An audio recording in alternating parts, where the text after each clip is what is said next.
Option తర్వాత సంగతి చూద్దాం. నాకు అర్థమైపోయింది.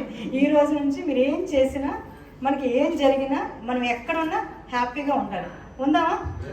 అమ్మయ్య, థ్యాంక్స్ అమ్మ, దీనికి మాత్రం ఊపారండి తల. సో మన మనసుని హ్యాండిల్ చేయడం వస్తే మనం అనేది ఎలాగైనా జీవించవచ్చు. ఒక వ్యక్తి ఇలా ఉండాలని మనం అనొచ్చా? లేదు తెలియదు. అనగలమా? అనకూడదు. ముందు అనగలమా? ఫస్ట్ ఆఫ్ ఆల్ మన గురించి మనం ఏమైనా అనుకోగలమా? ఆయన తిట్టినప్పుడు జాగ్రత్తగా ఉండాలి అనుకుంటాం, కానీ అవుతుందా? అవును అనుకుంటాం. అన్నప్పుడే తేడా కొట్టేస్తాయి. అవునా లేదా?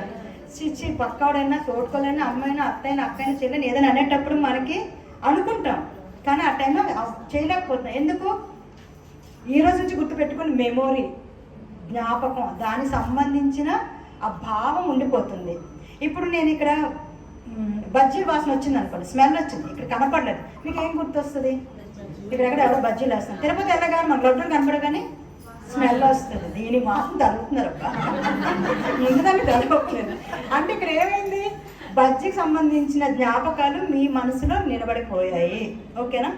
ఇప్పుడు ఏం చేయాలి తెలుసా? మీరు ఏ వ్యక్తి గురించి ఏం కావాలో మీకు నచ్చిన విధంగా మీరు ఇందులో పిక్చర్ పెట్టుకోండి. అర్థమైందా?